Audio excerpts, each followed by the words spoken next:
Hey, welcome. So today I'm going to show you, or let's say review, this Legend of Zelda box set written by Akira Himekawa. So this is the Legend of Zelda manga box set that was released a while ago. It's actually a very old box set at this point. The main author, as I said, is Akira Himekawa. That's basically, even though it's one name, it's actually a team of two women, lovely ladies that write all of these wonderful works of art. So with this box set, you will get 10 different Legend of Zelda mangas. Some of them are like standalone, and some of them actually come in two parts. For example, Four Swords in Ocarina of Time will get a two-parter. Now, the big downside with this box set is that it's actually quite old at this point. Since this box set, a lot of new Legend of Zelda mangas has been released, so if you just get this, you actually miss out quite a lot of them, unfortunately. I'm not sure if any new box sets have been released in a while, so this is a really good way to get a price-efficient Legend of Zelda manga, because at least I got this box set quite cheap.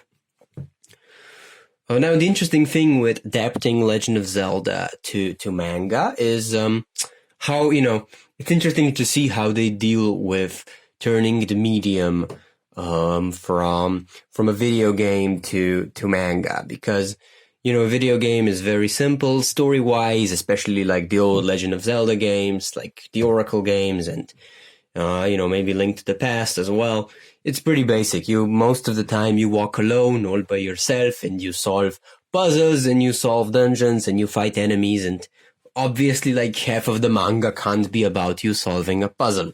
Or, about Link solving a puzzle. And maybe another interesting thing is that in the video game, Link, it's himself as a character.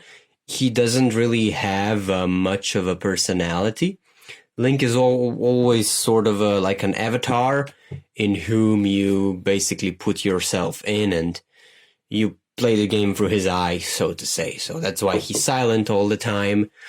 And it's, it's just interesting when they make the manga, they can't keep it like this.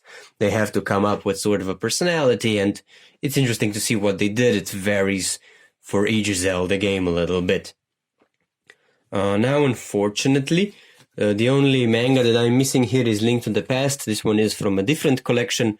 There's quite an unfortunate story with this box set. So my youngest sister, unfortunately, partially destroyed or damaged one volume very badly, and then the least youngest sister then got very mad at her, and then the youngest sister gave her money, so the older sister that's still younger than me then bought the new one, and she bought this one, but unfortunately she bought it in Spanish, so I can't really tell you much. I can't review this one, unfortunately. I can just tell you that the artwork is awesome. Now, one interesting thing with trying to adapt Legend of Zelda into manga, just as I said, is that for the most time, Link is alone. He's alone on his adventure. He has to travel all by himself, and you don't want to have a manga where Link talks to himself for half of the story. So what they did in this one, for example, in Link to the Past, is that they basically invent a new character. Like, he gets this very hot waifu that basically follows him on all of his journey. I think that she's like a thief that lives in the dark world or something like that. I don't remember very well, because, I don't know. Entonces, puedo ir contigo seguro, que te soy muy útil. Es una manzana mágica. I don't know, I think it's a magic apple. I'm not sure. Yeah, but maybe if I comment on it anyway, the artwork, like you have mystical beings, like look at this, completely new stuff. They invented some completely new stuff, but in general, like the story is pretty much the same, and it's interesting how they go about it, and it's different for every single manga, because for example, with Legend of Zelda Minish Cap, the Link has his companion Aslo, and it's easier to adapt it that way because he can always talk to Aslo, especially since Aslo himself is a great character and has a lot of great stuff to tell, and maybe more familiar is probably the Ocarina of Time. Not in this one. Link has his fairy, Navi with him, so, you know, he has someone to talk to. It's not like he's all by himself all the time. Overall, like, if I just conclude about this box set, later I'll go through, maybe I'll talk about each individual volume a little bit. Why not? They're very awesome. They're worth talking about, definitely. Like, in general, they're pretty cool. They're relatively short, so some of them are in 2 volume. You get 10 volumes. So it's a great, it's a nice amount of content, as they said here.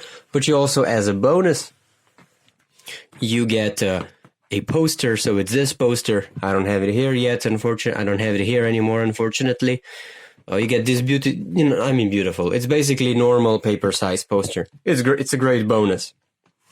But it's not anything, it's not too amazing. Like, I really wish that you got this cover is amazing. I think it's probably, I think that Link to the Past maybe has the best artwork, especially like this, the main cover.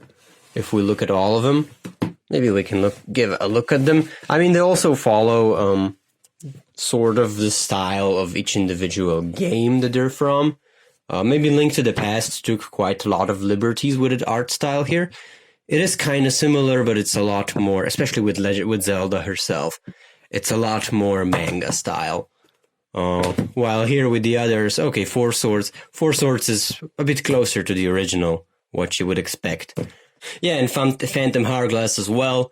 Very cartoonish art, so basically very similar to what we can see in the game. So this is actually another interesting point that I have to say, is that the diversity of artwork in the video game, like the way it differs, it also reflects in the manga quite a lot. So we can also see this. Maybe Minish Cap. I like this one a lot.